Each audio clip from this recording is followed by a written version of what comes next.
Hey, it's Jaime. If we're just meeting, welcome to the channel that brings actionable content to grow your business through online marketing. So if that sounds beneficial, consider subscribing. I've been wanting to make this behind the scenes video for quite a while now, for several different reasons.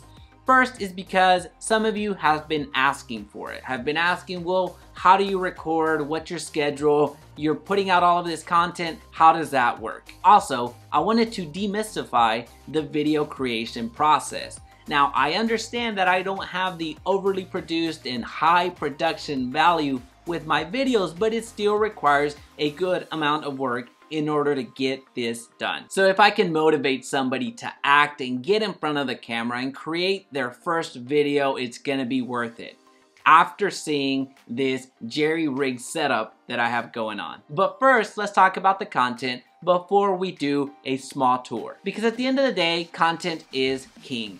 And the production is not gonna matter all that much if what you have to share within the videos just doesn't provide much value. So how do I figure out what topics I want to cover? How do I figure out what topics I actually want to record? The first one is organic, and the second one is planned. It's something that I schedule around. On the organic side, anytime I have an idea for a video, I write it down. So I have Evernote, which is a free app that you can use, and I write down everything that comes to mind. I draw inspiration pretty much anywhere. If I'm doing real estating activities or doing marketing activities or just happen to see something by happenstance, then I write it down. Every day I spend 2 hours learning and improving my craft. Learning about the latest strategies when it comes to marketing, when it comes to sales. That is what I'm focused on for 2 hours. And if something stands out, I'll earmark it by writing it down on Evernote and then coming back to it to really flesh out the idea. So that's on the organic side. But on the planned side, where I actually schedule, I schedule about 2 hours every single week just brainstorming, just getting ideas for the next videos. 2 hours a week typically does it, depending on the amount of videos that I want to make that week and that month. I try to stay ahead as much as possible. So right now in the busy season that I'm in, I am producing a video every single day. So I have to stay on top of topic generation as much as possible. And in those 2 hours, I'm going to websites like Zillow's, like Trulia's, going to the association's websites, going to news websites, going to YouTube, searching on Google. I'm just looking for as much inspiration as possible. And again, as I gain inspiration over broad topics that I want to cover, I just write it down on Evernote. And then towards the end of the 2 hours, I filter out the topics that I no longer want to talk about, or I find topics that work better together and I merge them. So essentially, I'm just filtering out on all of the brainstorming that I've just done. So then I go to YouTube and make sure that I have TubeBuddy and vidIQ working so I can start doing some keyword research. I look at different ways to title the topics that I want to cover, because at the end of the day, if I can't rank these videos and get this video in front of you, then I'm not gonna grow as a channel. Again, a lot of this has to do dependent on how much content I want to produce a particular week or a particular month. Once I have the titles figured out, I copy the titles onto a template that I have to fill out. And the template's very simple. I spend about 2 to 3 sentences on the intro, then it's gonna go to the hype video, is what I call it, where it's all that flashing and lights and all that stuff right after I say, let's begin.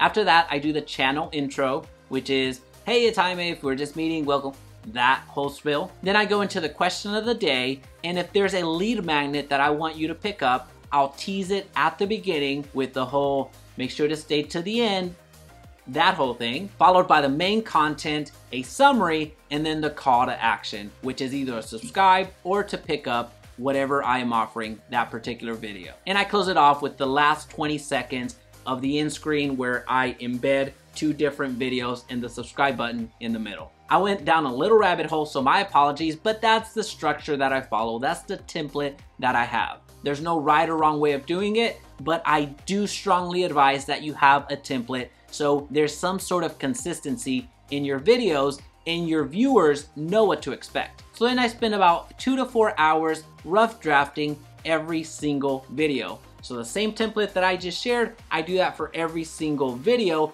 but the main part, the main content is where I'm focusing and injecting as many bullet points as I can. Once I brainstorm and inject all the bullet points that I possibly can, then I read back through it and take out the redundancies and take out the ones that don't fit, because at the end of the day, I want something that is of quality. And then lastly for me, I have to figure out how I want to actually present the information. Is the information best transmitted like this in front of the camera, or is it best transmitted by you following along and me doing a screen share? At the end of the day, my content is not all that complex. I could make it a little bit more enhanced, if you will, by going to physical locations and stating my point or whatever I'm trying to share, but I don't have to. There's plenty of B-roll that I can infuse without me having to leave the office. And I know it sounds like a lot, but at the end of the day, I want to batch as many videos as possible. And once you get into a rhythm, then you just have to figure out which days you want to allocate for recording. All right, so let's talk about the actual recording. I try to do about 4 to 8 videos per session. And per session, I mean hours that I've dedicated to me actually recording. Of course, it's gonna depend on how many videos I need to produce for that week or for that month. Right now, full disclosure, I am struggling to keep up because I am trying to improve with every single video.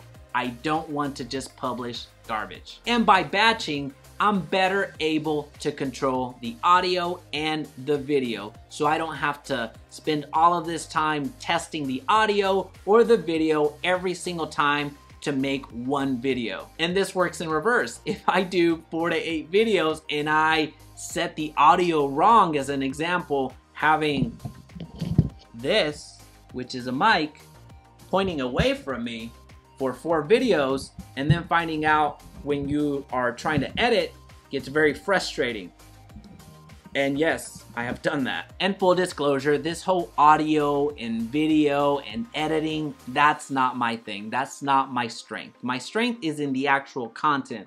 So I try as hard as possible with the production value. So if I don't know something, then I'll go to YouTube, I'll go to Google, I'll go to forums, and I'll figure it out. And if I can't figure it out, then I reach out to the professionals. So if I have an editing question, as an example, I'll go to my good friend Trevor Jones. He is a former Hollywood editor and is amazing at this. And if I need help with my audio, I reach out to my good friend Matt Velasquez down in Houston, who actually owns a radio station. And then I just continue going down the Rolodex with the full intent of improving as much as possible every single day. So once everything's recorded, then I work on editing.